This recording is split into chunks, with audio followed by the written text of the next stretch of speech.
Bonjour à tous et bienvenue. Dans cette courte vidéo, je vais vous guider à travers l'évaluation de la capacité organisationnelle de fin de projet d'Ignite ou, comme vous le verrez peut-être vu ailleurs, Endline OKA dans le cadre du programme. Ce tutoriel vous expliquera pourquoi est-ce que nous réalisons ce diagnostic à la fin du projet, ce qu'il est censé mesurer, qui doit y participer et comment le mettre à jour et comment obtenir de l'aide. C'est parti. Rappelons-nous d'abord, qu'est-ce que l'OCAT? C'est un outil d'auto-évaluation, un soutien pour réfléchir à vos capacités internes, un moyen d'identifier vos points forts et vos axes d'amélioration, un moyen de définir des priorités, mais surtout un moyen d'établir une feuille de route ou un plan d'action pour le renforcement des capacités, comme nous l'avons pu le faire ensemble ces derniers mois. Mais surtout, ce n'est pas un audit, une évaluation, un test ou une condition pour un financement futur. Il s'agit toujours d'un processus de soutien et de réflexion pour votre organisation. Tout comme l'OCA de base que nous avions fait il y a un an ou quelques mois pour certains d'entre vous, l'OCA final ne déterminera pas le financement futur de votre organisation par les partenaires Ignite. C'est votre outil pour votre organisation. Alors, pourquoi est-ce que nous réalisons cette étude finale et quand le faire? Au début du projet Ignite, vous avez rempli un diagnostic OCA de référence qui nous a permis d'élaborer une stratégie et une offre de renforcement et de partage de capacités, de formation en ligne, etc., auxquelles vous avez participé ces derniers mois. Aujourd'hui, cet OCA de fin de projet nous permet de mesurer l'évolution de votre organisation, de voir ce qui s'est amélioré, d'identifier ce qui est encore en cours ou de réfléchir à la pertinence des activités de renforcement des capacités. Mais c'est surtout un moment de réflexion stratégique pour votre organisation. Quand le faire? En vrai, vous pouvez faire un OCA quand vous en ressentez le besoin pour faire pause et réfléchir sur votre organisation. Dans l'idéal, nous vous conseillons d'en faire un au minimum une fois par an lors d'une réflexion stratégique. Et ici, dans ce cadre-là, nous en avons fait un au début et à la fin, en ce moment, du projet Ignite. De préférence, on vous demande de le faire environ 3 à 6 mois après la première, donc pour ceux qui l'ont fait avant septembre 2025. L'équipe chargée de réaliser l'OCA de fin de projet devrait idéalement être composée au moins des mêmes membres que ceux qui ont réalisé l'OCA de référence. Si d'autres personnes veulent se joindre à vous, aucun problème. Cela garantit la cohérence et permet une comparaison pertinente entre les deux. Comme précédemment, veillez à ce qu'une représentation équilibrée des différents niveaux de management, incluez les membres du conseil d'administration le cas échéant, incluez les dirigeants et le personnel et les bénévoles, et veillez à ce que la parité homme-femme soit respectée. Pour cet exercice de fin de projet, nous vous conseillons de prévoir à peu près 2 à 4 heures. Attention, ce formulaire n'est pas destiné à être rempli individuellement. Il s'agit vraiment d'une discussion en équipe. Le fait de le remplir ensemble constitue déjà un exercice de renforcement des capacités au sein de votre organisation.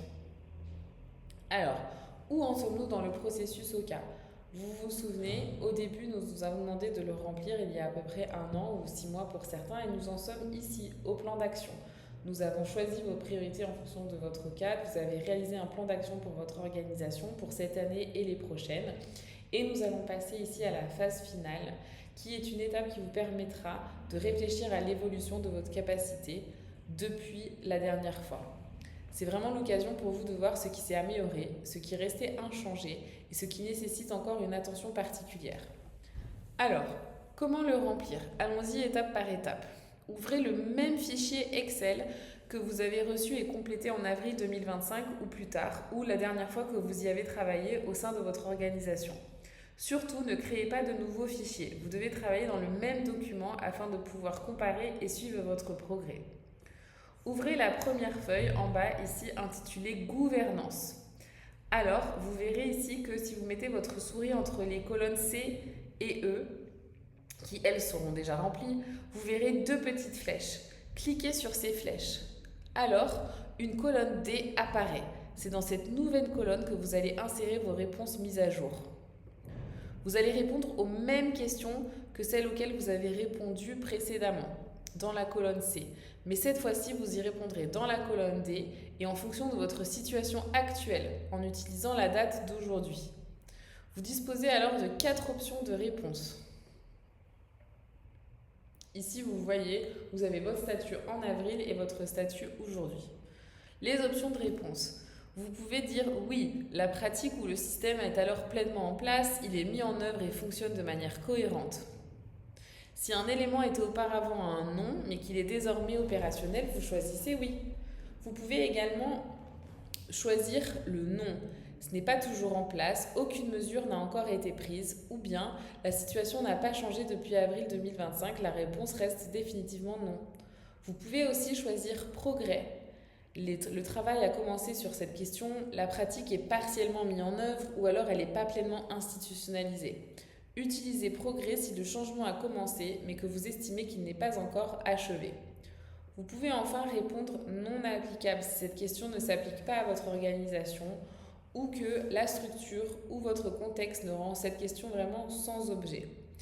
Non applicable ne doit pas être utilisé simplement parce que quelque chose n'existe pas. Il ne doit être utilisé que si la question ne s'applique vraiment pas à votre organisation. Il s'agit juste d'être honnête et réaliste. Vous remarquerez peut-être que non, alors vous pouvez voir peut-être qu'il y a des réponses qui étaient précédemment des non et qui deviennent un progrès. Vous pourrez voir que des non se transforment en oui, que des oui restent oui, ou même parfois que des oui deviennent des non. Et c'est ok, ce n'est pas grave du tout. C'est un exercice, ce n'est pas un exercice de notation. Ensuite, vous allez répéter ce processus pour toutes les questions et sur toutes les feuilles du dossier. N'oubliez pas à chaque fois de démasquer la colonne D pour pouvoir répondre et vous assurer que chaque section est mise à jour. Que se passe-t-il une fois que vous avez terminé votre OCA de fin de projet ? Tout d'abord, prenez le temps de partager et de discuter des résultats en interne avec les membres de votre équipe. C'est un moment important pour réfléchir ensemble à ce qui s'est amélioré, à ce qui n'est pas encore en cours et à ce qui nécessite davantage d'attention. Ensuite, partagez l'OCA complété avec l'équipe Ignite et envoyez-le rempli à Camille et Manar dont vous trouverez les adresses mail juste ici à l'écran. Nous vous encourageons également à partager vos résultats avec vos partenaires quand cela vous semble pertinent, dans le cadre d'une approche transparente et collaborative.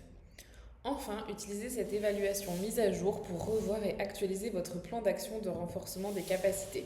Cela vous aidera à réajuster vos priorités en fonction de vos besoins actuels et de vos progrès. Et si vous avez besoin d'aide, vous pouvez envoyer un mail à tout moment à Camille ou Manar aux adresses mail ici indiquées à l'écran. N'oubliez pas d'indiquer question OCAT dans l'objet de votre message pour que nous puissions le traiter de manière prioritaire. Nous sommes là pour vous aider.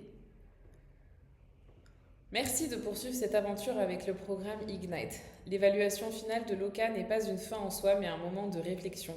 Prenez le temps de mesurer le chemin parcouru, impliquez votre équipe, soyez honnête et profitez de ce moment pour consolider l'orientation future de votre organisation. Merci et nous attendons avec impatience de recevoir votre OCA mise à jour.